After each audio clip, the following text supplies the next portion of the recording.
Yeah, so I'm very excited to have Shari here today because I'm excited to be here. It's so beneficial when we can do a little bit of a deep dive into someone in our group, and especially someone like Shari, who's so active in the group and so helpful and inspiring, and find out where they started. Because I think sometimes, especially to newcomers, Shari, I think they'll look at someone like you and think, well, she's been doing this for 10 years and, she knows what she's doing or whatever, but not realizing, where you've come from, the health conditions that you've had, the things that you've had to overcome. I mean, everyone who is kind of at their goal now has gone through it, but usually when people first start, they don't really see that. And they just get a little bit frustrated with where they are. So I just love to talk to people about how they got to where they are, because then other people can say, hey, if she can do it, I can do it. You know? Yeah, I agree. And it's funny because I look back and maybe it's me.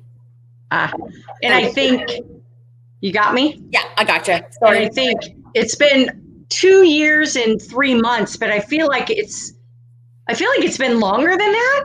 I don't know, but it's just super exciting. And I see some of these new people come on and I feel for them. It brings me like right back to where I was when I was first starting. Yes. The fear of one more diet. Is this going to be? So it brings me right back. And that's why I'm so all in for them, because I feel how they feel. Wow, you really hit the nail on the head there. Like, I don't know that if there's even one person in this group that can't identify with what you just said. Just, do I give this a try? I've heard about it. I don't know. I've tried so many things. I failed at so many things, quote unquote fail.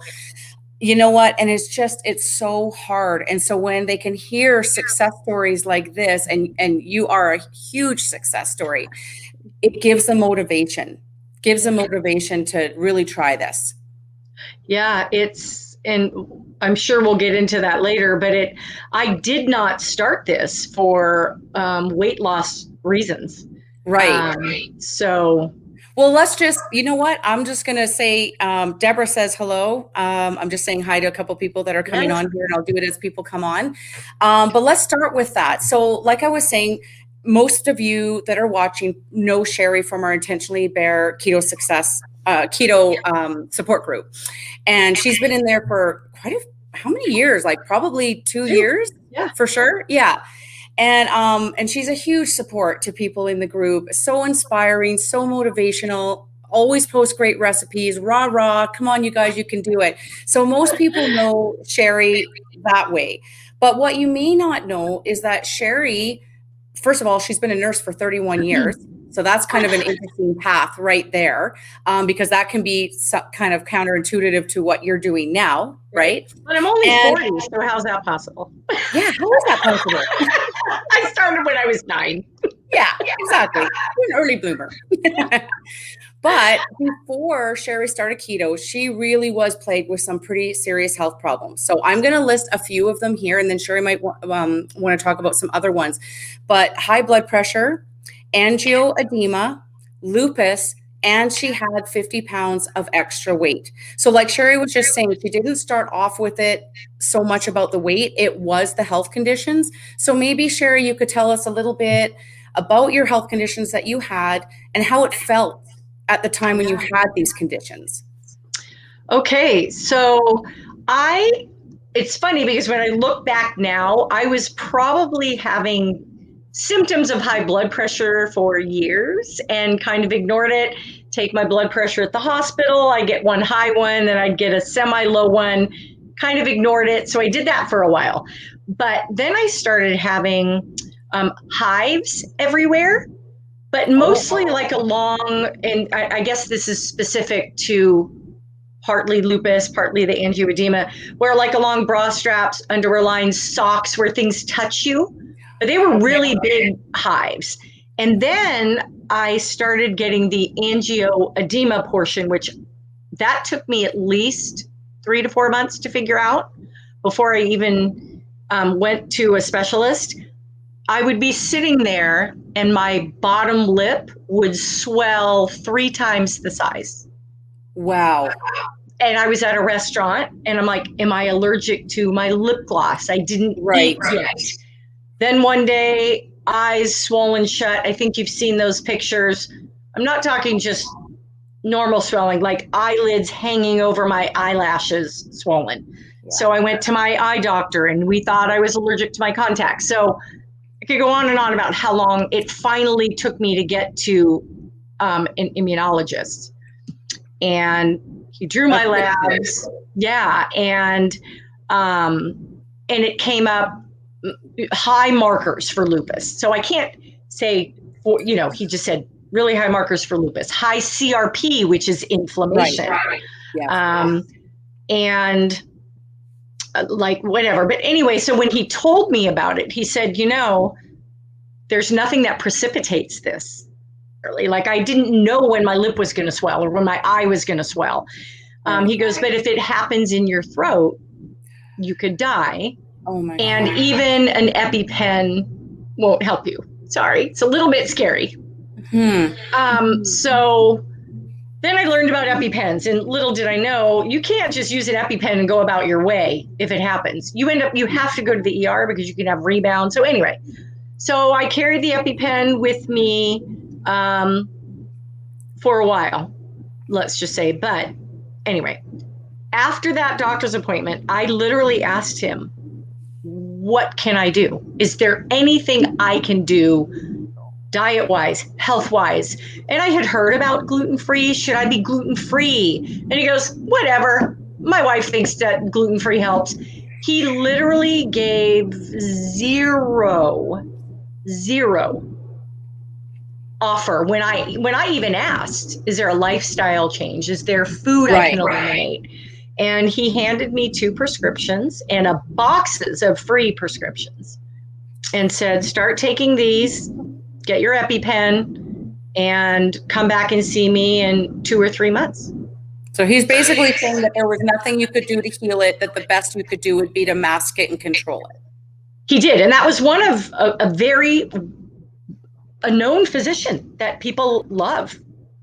Wow. And I think I've always kind of been natural anyway, sort of, so I went home and started, I call it Dr. Googling everything, and dove in. Right. And I did find fasting, believe it or not, before I found keto. That's funny you should say that, because looking back on it, I think I found fasting before keto as well. But if I thought keto sounded weird back then, fasting was like, you gotta be kidding me. That is blasphemy. I thought it was insane. I thought it was insane. It's going to slow your metabolism. All the old things from the 80s. Totally. Yeah. So you were looking at the stuff up, and then and it's not what you see right at the beginning. You have to see things over and over again. And were you starting to see a pattern, like, oh, this, keto doctor is saying this, and this one's saying this. Wow, I'm really starting to connect the dots here. Yes. Well, I went crazy and I just went for it and did a really, really long fast for the first time in my life. I started out before you were keto adapted? Oh, yeah. And that's one of the things I wish I would have known. Like when you say to me, what's something you wish you would have known before you went keto? That is one of them. Yeah, that sounds really painful. It was painful. It was more mentally painful, dangerous. I mean, I wish I would have known about electrolytes and BHB powder and all of that. Yes. But I didn't. But I was so determined because I literally was scared to death. Yes. Right. So, I mean, people do it. I mean, I hear yeah. people in other groups, they are not even keto groups. They are just fasting groups, and they eat however they want, and then they fast. And they're still going to get some benefit. They're not going to get nearly as much as if, they're Right. keto, but I would think it would be extremely difficult, with your blood sugar going all over the place. Honestly, I couldn't imagine doing it myself, but. And that's what happened. I did 96-hour water fast only. I did a little bit of salt. But then after I did that, I felt the best I had ever felt, even at day 6 or however many 96 hours is, I can't remember. Yeah. I had so much energy. It was crazy. I mean, the first 3 days, I didn't think I was going to make it. I thought whatever. But, and then I thought, there is no way I am putting junk food in my body right now after this. Because you feel like you've cleansed everything out. And that's when I found keto, because I thought, I'm not going to go through Taco Bell after I did this. Right. Where's the deeper healing? And then, to be honest, in those 6 days, I was off of work, obviously, with all that stuff going on. And so I was researching keto like the whole time I was fasting, because I'm like, what am I going to eat after this? Right. Yeah. That totally makes sense. Yeah.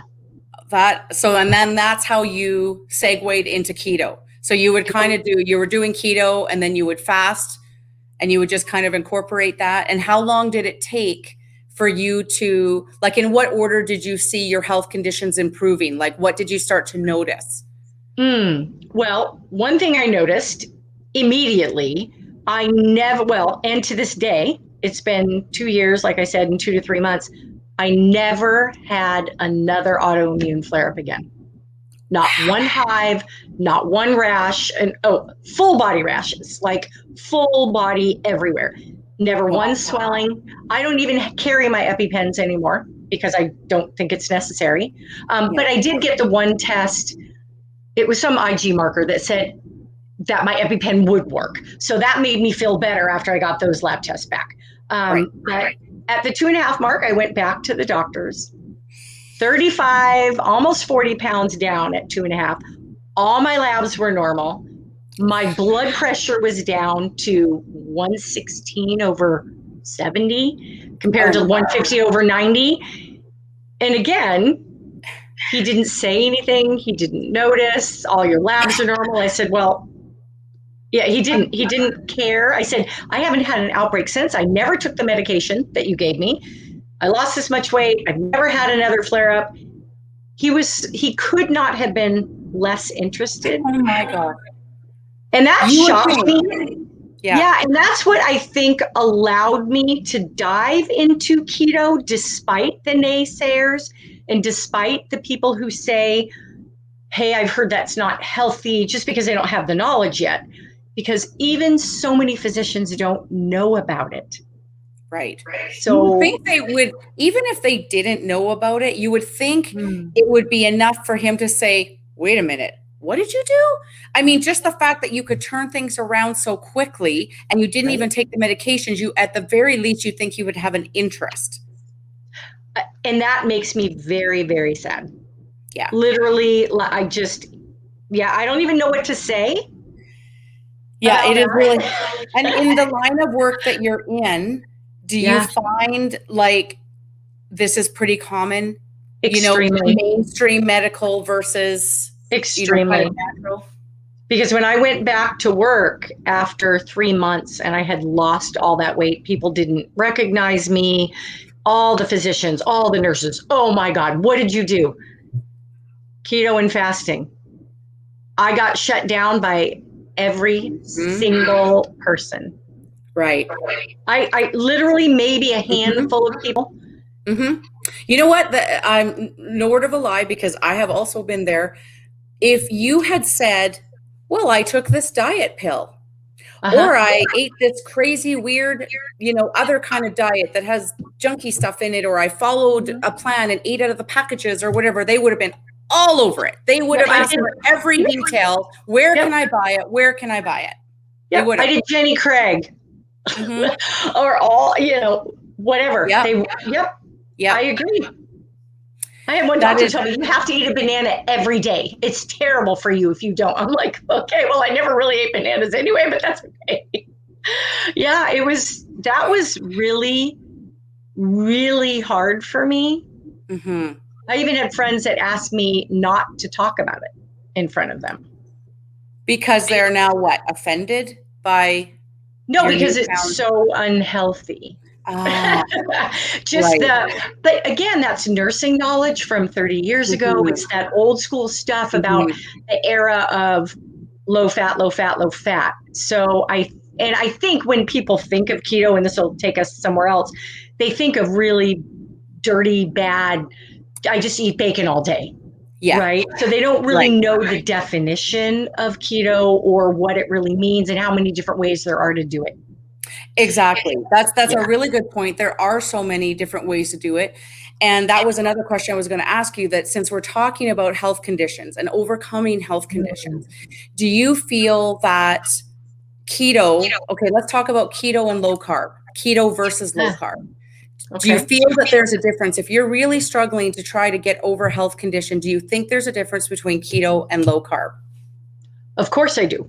Because I've done tons of research, and Yes. ketosis is the key to everything. Like a lot of stuff. And if you're just low carb, you're not benefiting from ketosis, which is all of the things that mimic fasting in the way of preventing cancer, Alzheimer's, healing, cellular healing, Yeah. autophagy, all of that stuff. So, yeah, I think it matters that it's Mhm. not just low carb, because carbs creep in so easily.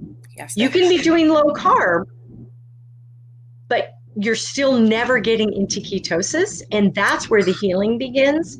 right. And for me, the food addiction portion of it, because you're not having the constant ghrelin glucose. So it's more autoimmune part and the health part for me. It's so Yes. multi-layered, but yeah. Yes. I feel that, and people need to do what works for them, but I Yeah. find that most people, you know, as it pertains to weight loss, a lot of people will lean towards low carb.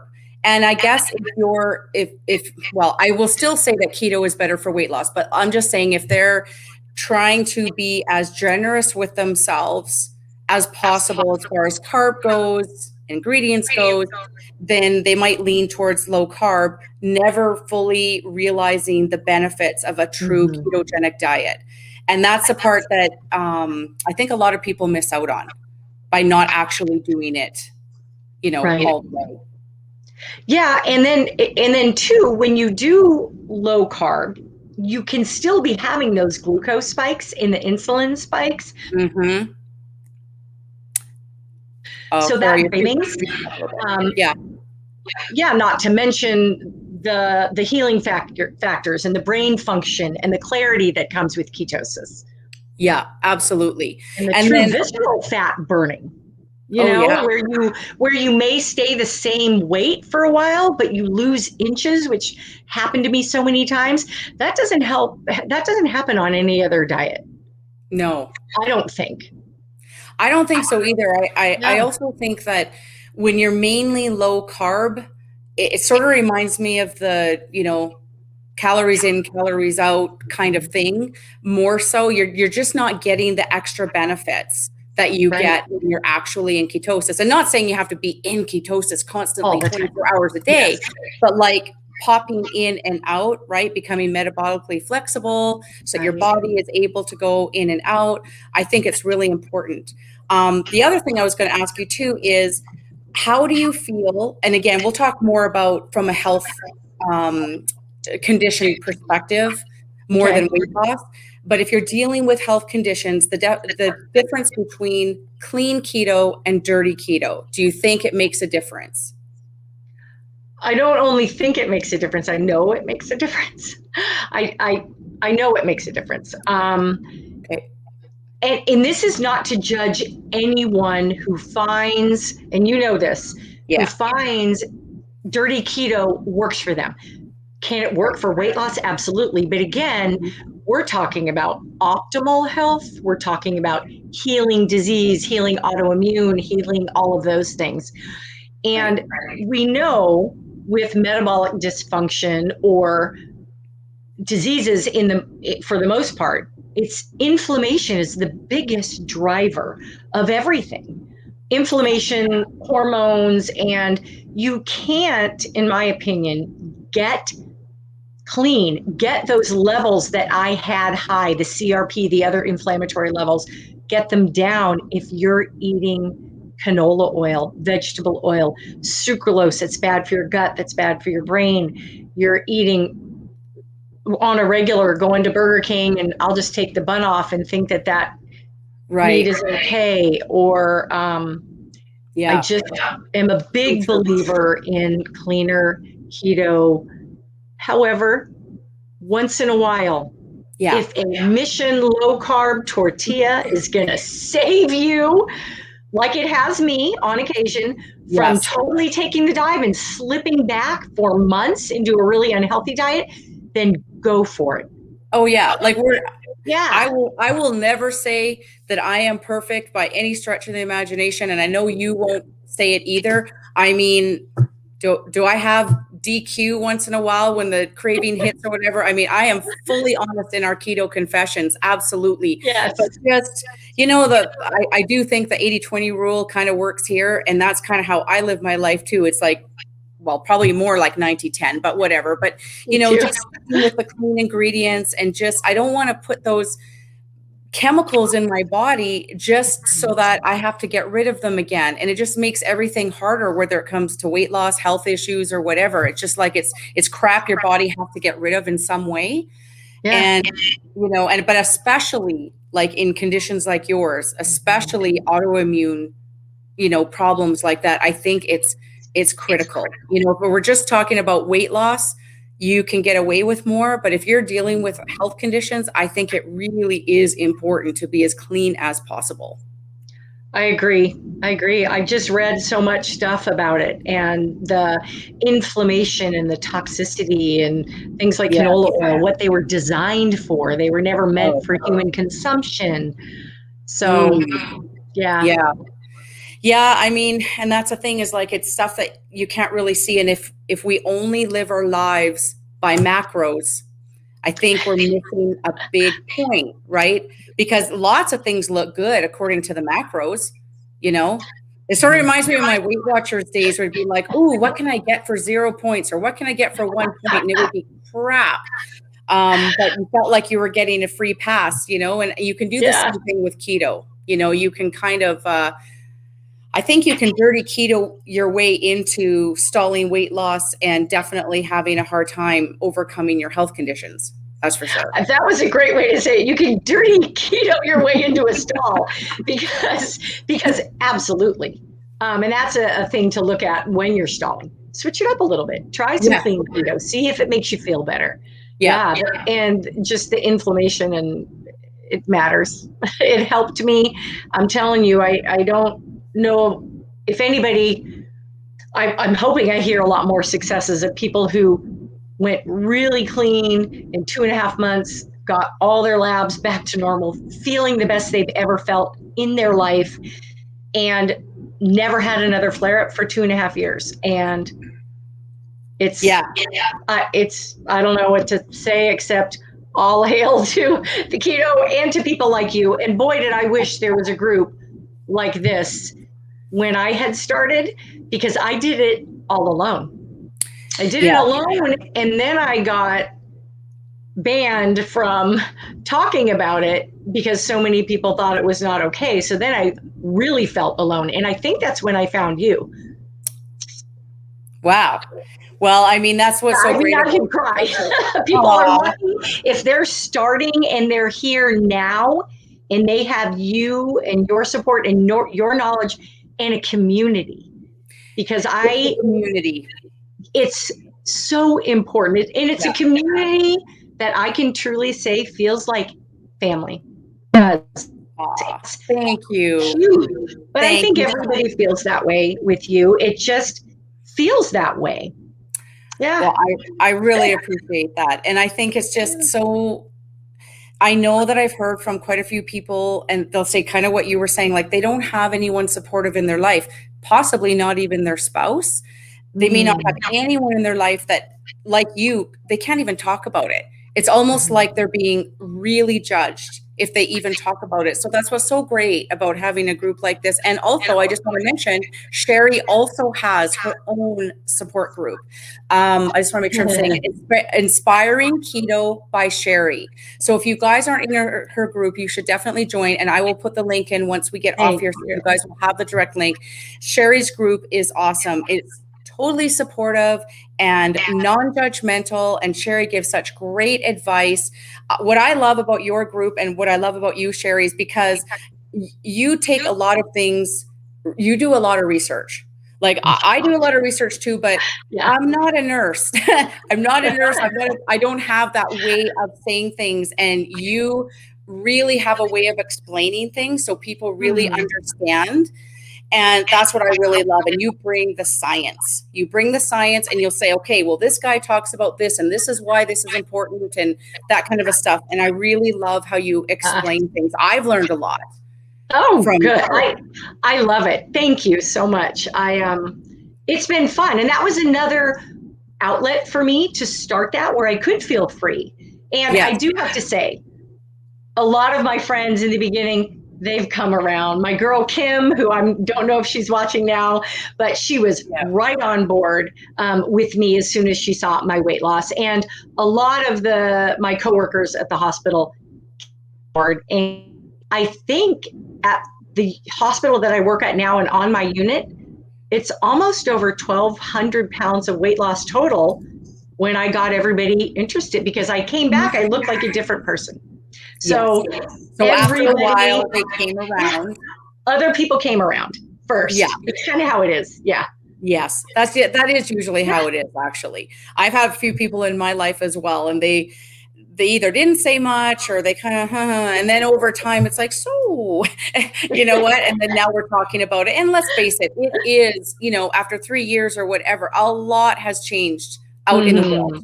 You know what? Way back when I was first researching it, it was straight. I even thought it was a little odd. And trust me, I've tried every natural health modality that there is out there. And I've tried lots of different things. And I even was like, fat to lose weight. Like I even had to take a little pause there until I did more research. And then I thought, no, this totally makes sense. I'm going to try it. So it takes a while for people to kind of warm up. And then they need to see your shining example. And also the fact that, and I think this is huge, like even more than the weight that you've lost and weight I've lost, it's the keeping it off. Because, right, like how many times have you ever done anything in the past and then you've gained it all back? And that's just the weight loss. I mean, of course, reversing the health conditions is amazing, but just the fact that you have not gone backwards. And so now the people in your life are like, oh my gosh, look at her. Like she is only moving forward. And that's never happened. I have a graph that I have posted a couple times on my Facebook group and my Instagram group. And I did FitnessPal, the app is called FitPal for years. And I entered every single thing I ate, all of my exercise, and I did the whole Weight Watchers thing for 6 to 8 weeks. And I put my weight in, and I did it several times a year for 3 years. And you can see my graph because you can compress it to have a look at the graph for 4 years at a time. I compressed it. I started the heaviest I ever was, weight loss, 6 weeks on Weight Watchers or low calorie, calories in, calories out, 1,200 calories a day, which was starving, 0 fats, gained more weight back every single time. Then I did it again, and you see this graph. You should see the keto one. It goes straight down, and it stayed down for 2.5 years. The only time I have never gained weight back, I mean, a little here and there, but never again like that. And it's not because, as we know, when you learn really truly about keto, it's hormone. It's hormone related. And one of my really good friends who is well over, I don't know, maybe 350 pounds, I'm not sure. She was too reluctant to start keto, and I would bring food into work and she would sample and goes, what do you mean this is keto bread? I didn't know they have keto bread. And look at what you're eating. How can you eat all that? And she slowly started on her own, has probably lost 80 pounds. And she said, I never knew that I could do this. She goes, I've never had the willpower. And I said, it has nothing to do with willpower to me, for the most part. It really does. Hormones, the ghrelin. Yes. She goes, it's so bizarre. They're even finding that it works with people with eating disorders, overeating disorders, because it takes something about the edge and the deep cravings out of it. Absolutely. So you don't have to worry about failing again. And that was the thing that I wish I would have known. I wish I would have known about the group and BHB and powder soy, but the fact that I could almost cry about it because it's so profound how you are no longer in severe control, how food is no longer so in control of you. It's just the first time in my life at age 54 when I started it that I felt free, if that makes sense. Oh, it makes total sense. It doesn't have that. I always say that, like, I will always be a binge eater. I will always be a carb addict. And my medication is keto.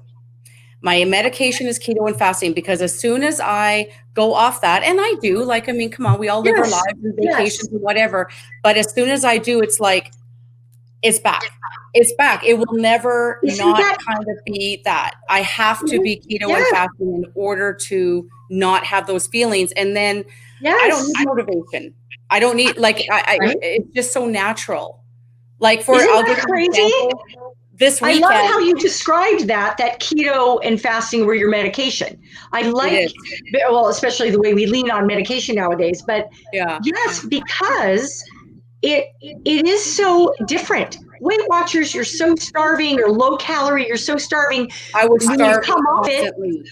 When you come off of it, you never want to come back on. And because it also lowers your metabolism, if you guys don't know that out there, within, I can't remember if it's like 2 months, 8 weeks, but of doing that really low carb like that, which is different than fasting, that's another story. But really low carb, where you're still low calorie, where you're still eating carbs, 1,200 calories a day.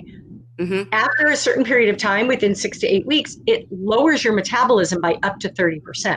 So then now, to keep losing weight, you've got to get down to 900 calories a day. And it's not muscle sparing, so you lose muscle. So it's different than keto. And again, brings us back to why keto is so easy to go back onto after you have a day where I'm Middle Eastern, my niece made Syrian rice, I'm digging into the rice. And I did. But that's a couple times a year for me. I'm not going to give up that a couple times a year. You're not going to say I'm never, ever, ever. You're just saying not as often. I'm not saying never. I'm saying not now. That's what I say all the time. When it's something I'm looking at, I'm like, I'll have it sometime. I'm just not going to have it right now. And when the day comes when I really want to have it, I am just going to have it. But we know what to do to get right back on quickly. And it's easier to get back on quicker. That's the part that I did not know. That's the part that I did not know. And that was so powerful and beautiful to me. Yes, I can still overeat keto. Ooh, I want that second keto fudgicle popsicle.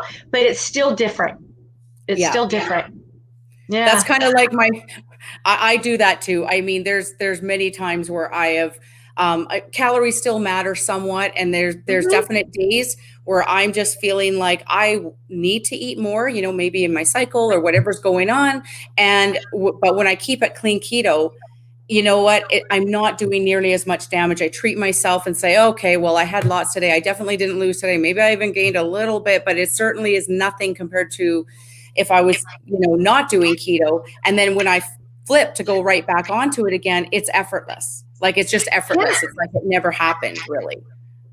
And I think that's also the benefit. The longer that you've been doing this, you become fat adapted. You become metabolically, what they call metabolically flexible, which I don't, if we have newcomers, it's where, and correct me if I'm not saying it right, but you can go back and forth between using glucose as a fuel, using ketones as a fuel. And it takes a while to get used to that. But the benefit of that is they call it metabolically flexible, which is one of the healthiest places to be in. Yes, it really is. And I do think that, I mean, I don't know all the studies and stuff, and you might know this, but I do feel like it does take some time because I know that, like, let's say the first year of me doing keto, I wasn't able to flip so easily. So I'd be doing great. And then I decided to have a cheat or, you know, whatever I wanted to do. And it was like, oh, it was so hard getting back on. Now, years later, I can go like this, like super easy. And it really does. I think something has changed in me. And I don't know what the cutoff is. And it's probably different for each person. And I think that's it. I read something on that and listened to, I think, a podcast a couple of weeks ago on that. And it's very different. And it gets very different for each individual. But the longer, I mean, even they're talking about years, they're saying, even 2 years down the road, once you are fat adapted or metabolically flexible, where you can use ketones easily and switch back and forth, the healthier you are just as a human being in general, which is amazing. And these are physicians I was listening to. And in fact, this morning, before I went to the gym, I think he's one of your favorite guys, doctors on, oh gosh, he's the bald guy, kind of freckles, red hair. Anyway, I can't think of his name. But I listened to him. Dr. Perlmutter? Nope. Oh, that was your other. we have our keto crushes. Dr. Perlmutter is my keto crush. I'm just going to tell you right now, if I ever meet that man, COVID aside and everything's good, I'm going to be like hugging that man. He changed my life, honestly. I just love him so much. But yeah, anyway. It was another guy, but they were. And the Ben Azadi, I'm seeing him at the Keto Palooza in August, and they were saying 88% of Americans are not metabolically flexible, meaning only 12% are, and a huge amount of that incorporates all of those diseases we were talking about: autoimmune, PCOS, heart disease, diabetes. All of those that kind of come basically under a similar umbrella. And keto and fasting are the fastest thing to get you there. How can that not be we're going to think, we need to think of a different thing than medication. It's our, I don't know. It's our saving grace. I don't know what it is. I was going to say savior is what I was going to say, but nothing has ever changed my life like that. And even though, like, I think also another thing that we could talk about a little bit too is that, you know, for us long timers, like people that have been keto for, you know, longer than a few years anyway, we may not always be perfect. You know, there's times where you kind of have your ebbs and flows a little bit.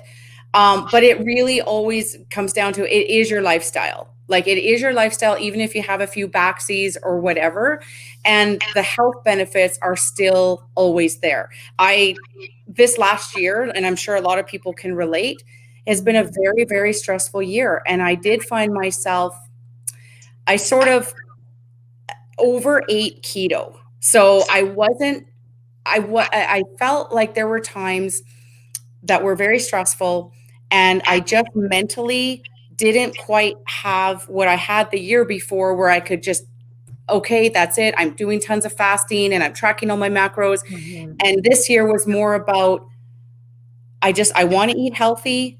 I'm not worrying so much about the macros, but I could overeat. Like that's what I was saying before, is that there, calories do count in the end. And if my body requires 1,500 to maintain and I'm eating, 1,800, even with the advantage of, keto, you're still going to end up either maintaining or gaining a little bit. So I admit that this last year I did gain a few pounds, excuse me, but I feel like it was really easy to switch back when I was ready. I just jumped right back into it, and it was like, oh, it's just like I never left. Yeah, as did I. This was the first time that I had ever gained weight. Excuse me. And I think it's partly the stress, as we know, of just the pandemic, but it's really hard to fast when you're stuck at home, in your kitchen, around your house. Everybody's worried, and mine didn't happen until later, in like, I don't know, the last 6 months, but just a lot of stress, and everybody handles it differently, but I wasn't able to reel it into. And that's where you touched on that great point, where I was definitely overeating macros. So I know I was low carb instead of keto, which is, and I was still choosing some pretty good stuff, but I did go dirty for a little while. And when I did the dirty, I also was more low carb. Yes. So dirty, low carb versus keto was enough. And then not working out as often. I went through this weird period when I didn't work out for 2 months, which is very unlike me. And all three of those things happened at the same time. Yeah. And it lasted a little bit longer, but with the pandemic still over, hovering over us and everything else, or whatever that might be going on in your personal life. But I still got back on it when I was ready and didn't gain all of my weight back plus more like I normally would. Right. Yeah. So exactly. Yeah. That's a huge difference right there. I will say too, like, so anytime we're dealing with stress, whatever that might be, right? Our cortisol levels are going up. That can cause our blood sugar to go up, even if we're eating kind of the same. But what tends to happen is when the blood sugar goes up a little bit, then our cravings kind of go up. And if we're low carb and not keto, right there, that's enough to just go and then be more off than what you would normally be. And I certainly noticed that from myself. There were periods of time throughout this past year that I was testing myself with my blood glucose meter, because I wanted to see where I was at. My numbers were definitely higher. And I did kind of sit back and go, but I'm still eating keto food. I'm still blah, blah, blah. But I wasn't tracking my macros. I wasn't in ketosis. I was low carb. And that was the difference. And when you have an issue with blood sugar, like if you're kind of one of those people that always is kind of on the edge with your blood sugar, you can't really afford to be low carb as far as I'm concerned. Like the only way that I can really make gains is I do have to do actual real keto. So I think a lot of people are kind of in that. And interestingly enough that you talked about that as well, because that was part of the thing that I listened to this morning, where they were saying if you keep dabbling all throughout the day, well, just this one cookie, just this one this, what happens is every time that happens, it's like what leads you into type 2 diabetes, the insulin, not having enough insulin sensitivity, where, just the difference between glucose, insulin, and it's releasing constantly. So then you're hungry constantly, and then you gain weight, and you can really get into that cycle of constant glucose spikes, even if you're doing sort of low carb. Yes. Especially if you're insulin resistant, or you have a propensity towards diabetes, or you're pre-diabetic, that can happen really easily. 100%. Like I am insulin resistant. That is exactly what happens to me. It's a awful feeling when it starts creeping up again, and you start feeling those, just the old feelings again. And so anyways, long story short, got my shit together. And now I can't believe the difference. And I'm sure you could relate to this. It's like, you don't always remember. It's like you have this amnesia. And then when you get back into it, I've gotten back into fasting, I'm back into strict keto or whatever. And I'm like, holy crap. Like, I cannot believe the energy I feel and how great I feel. Like, it is so different. But when I was over there in the lower carb and whatever, a little bit too much keto goodness, I just didn't realize how tired I was and sluggish I was, because you're in it and you don't really realize it. When you get out of it, I mean, even just the clarity, the mental clarity, the way I'm thinking, the sleep, how great I'm sleeping now compared to how I was when I wasn't really doing it. So it's just the difference. Yeah. Yep. You do feel it. You really do feel the ketosis, and how you can almost tell, right, when you're in it. Like when I fasted the other day and I came home and I took my and I was really strict on my macros, under 20 grams, and I did my keto meter and it was 2.2. I knew, like, I didn't have to see that. I knew the energy. I could pull off a 12-hour shift at the hospital. Easy with clarity, forgetting less things. Yeah, it is a really, really good feeling. It really is. So I guess that's kind of like how we'll kind of summarize this. If you guys out there are, I mean, I know we're all big on the weight loss. We all want to lose weight. It is important, of course. But if you're struggling at all with some health conditions, or you're just not feeling quite right, but like, say you get your labs and you're noticing some numbers are changing, or you actually know that you have some health condition, really consider doing true keto, like tracking your macros, 20 grams less of carbs a day. You might even want to go by total carbs if you're really struggling. That's one of the lessons that I kind of learned for myself too, is I feel like if I am getting into any kind of foods that I wouldn't say are like whole good foods, like we're kind of calling them kind of keto-y foods, but like, I don't know what an example would be, like keto crackers, let's just say, or whatever. I need to go by total carbs on those guys. When it comes to veggies, I always just go net because I want to get in as many veggies as possible. But I did find that something like that really stalled me. Anyways, just being really strict, doing clean keto, tracking, really being on it, that is the best thing you can do if you've got a health condition. Absolutely the best thing. Doing lazy keto and dirty keto and not tracking, and that it's not going to be nearly as efficient for you. And I heard, and I think you've heard this before, made me think about what we were going to talk about today. It's weight loss versus health. And it's, you don't lose weight to get healthy. Right. I like to look at it the other way. You get healthy and then you will lose weight. And but I get it also. For some people are like, dude, I just got to get some of this weight off.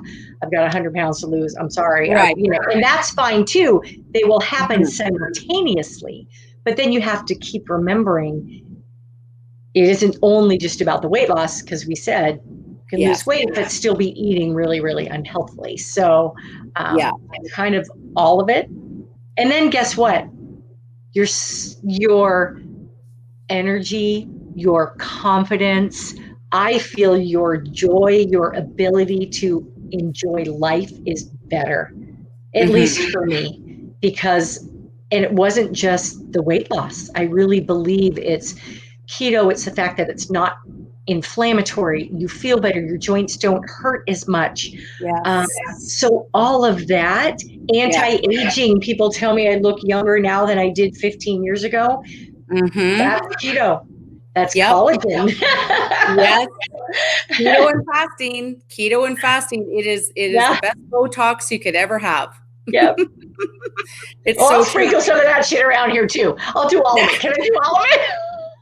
All of it. Well, that's why we have some products that we do like to use too, right? That really does help. But I was going to say, when you were talking about the weight loss and how you said you feel so good, and not just because of the weight loss, I have lost 40 pounds like 5 times in my life. And on those other times, like I've lost 55 now, but like on those other times, of course I gained it all back on the other times. Right. I never felt like I do now. I actually felt like total crap. lost the weight. And you would think I would just be so, oh my gosh, 40 pounds, like you should be jumping on air. I was achy. I couldn't sleep. I had headaches. I had allergies. I had so many, I didn't feel good at all. But I had to suck it up because I had to keep on going with the diet, that kind of a thing, until I couldn't take it anymore. And then I would go completely off of it and eat just whatever I wanted to. And I'd go, okay, I actually kind of feel better. Probably because when I was eating whatever I wanted to, I probably was eating healthier because I wasn't eating the diet foods and all those kind of things back then, right?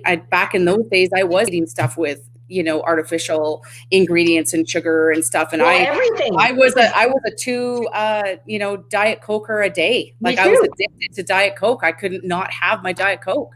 That was the fat-free, move more, low calorie. Yeah. You go to the Subway sandwich and you say no cheese, no mayonnaise. Right. I mean, remember that? Yeah. That was all we did. It was rough. Absolutely. The fat-free movement was by far the absolute worst thing I ever did. I don't know how I survived it, because I did it for a few years pretty religiously.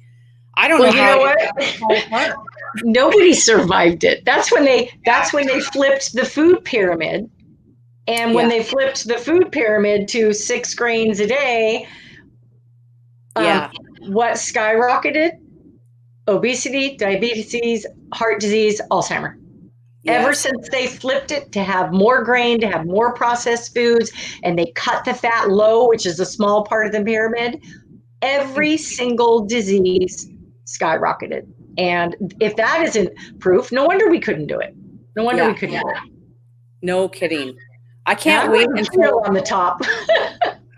I can't wait until more time goes by, because we still have a long way to go, like a long way to go, in order for this to be sort of more mainstream and to actually be acknowledged by the medical community. I mean, thankfully, we have some really good actual, medical people that are singing the praises of keto, and we follow them on YouTube and we buy their books and stuff, but it still is considered, very small. It's a very small genre of doctors that, really believe in that kind of a thing. And I still say that the mainstream is just got so much to go. I mean, I'm sure you see it at the hospital, when you've got diabetic patients and things like that. And, but my dietitian told me, and this is, 100, what is it? What do they recommend? Like 100 grams of carbs a day. I don't even know what they say anymore. My diabetic patient the other day had 70 or 80 carbs on her breakfast tray.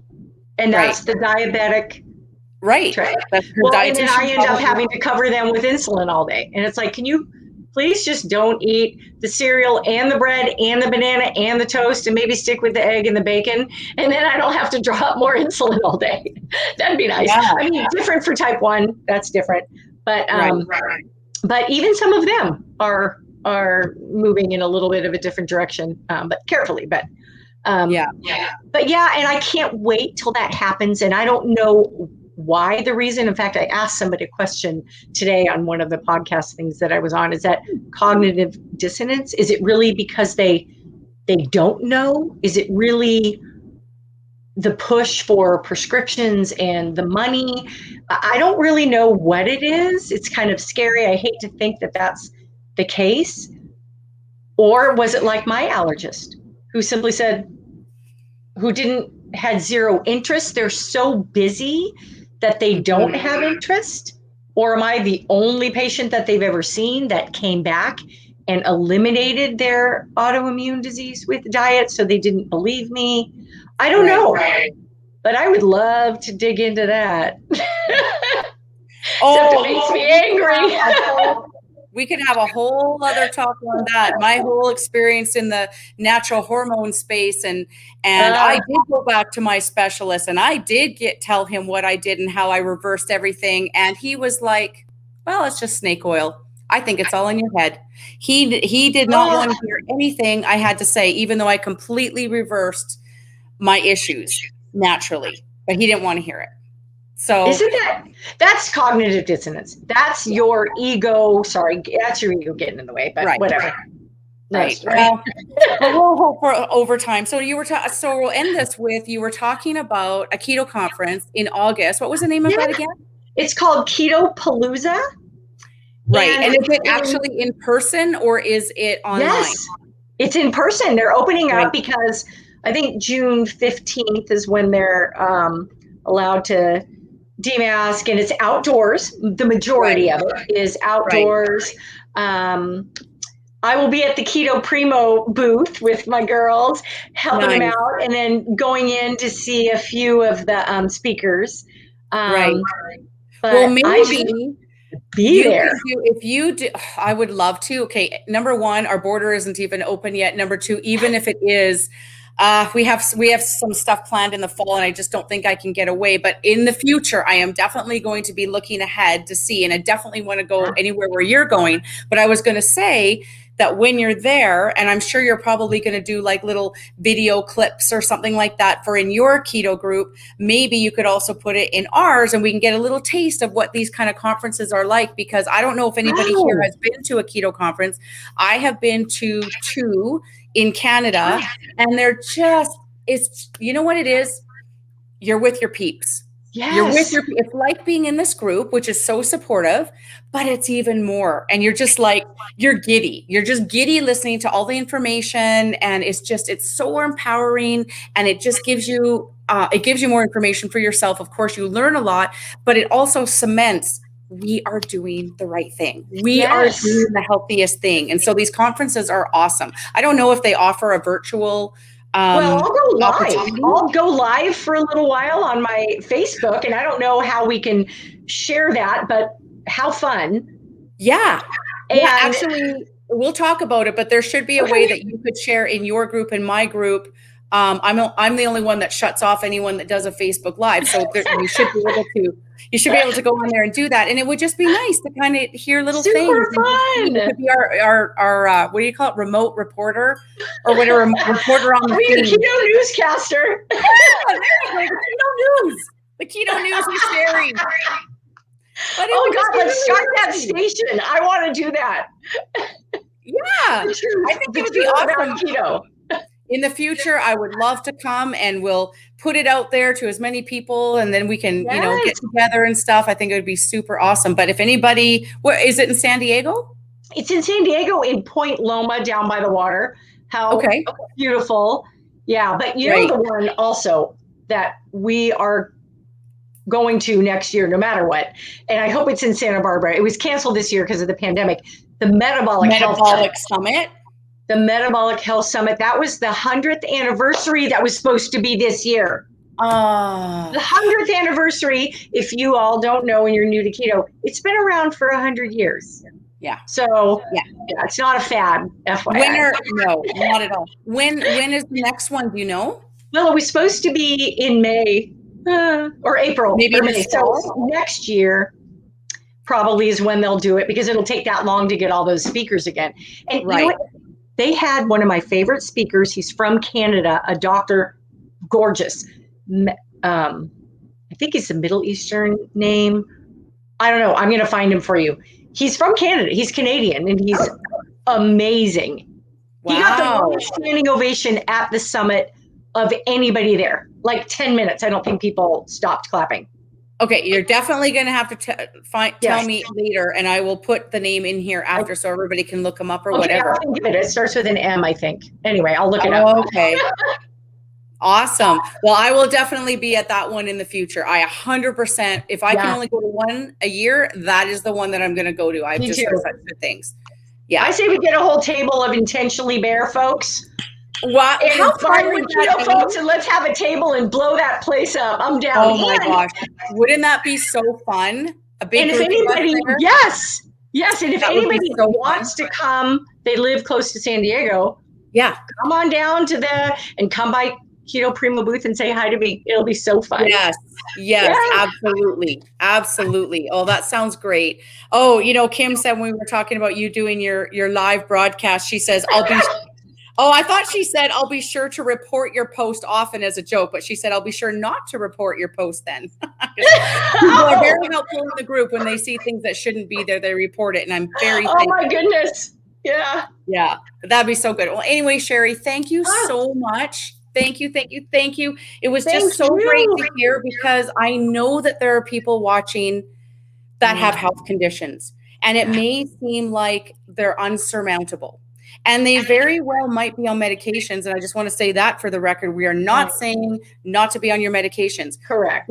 do keto strict, do clean keto, track your macros, introduce some fasting, see how you feel. And with your doctor's support, you might be able to lessen your medications, get off them. Mhm. Many, many, many people in the group have done that and have just reversed everything naturally. So it's just so powerful. Our bodies are really so powerful. Yeah, Kim said she really enjoyed hearing your story, Shari. Oh, thank you, Everyone here saying Kim. thank you, thank you. Yes, it's just so I'm great. so Linda said happy to truly hear admire. you. Linda said thanks so much, truly inspiring. Kelly said thank you Oh, so much. Yeah, I really can't thank you enough. This is going to help so many people, I and hope your so. group says it all, right? Inspiring by yeah, what is it? Keto, Inspiring keto by inspiring Shari, keto but I by wish it was. Shari. I wish And it you're was. just, I was going to say, you're just inspiring Shari because you're very inspiring, very inspirational, but it just Thank gives you. everybody such hope. So There's hope. thank you There so always much for is doing hope. what you do. Well, thank you. Thank you for having me. This was my best Memorial Day to date. I'd rather That's be here. awesome. That's awesome. Bye, Okay. everyone. Thank you so much for having me. Aw, thank you so much. Take care. Bye. Say goodbye to everybody. Bye. Bye, everyone. Hey guys, before you go, hit the like and subscribe button if you haven't already, and hit the bell notification so you can be notified every time we have a new video posted. Also, down in the description, I will have links to everything that we talked about in our chat today, including information on how you can join my Intentionally Bare Keto support group. See you next time.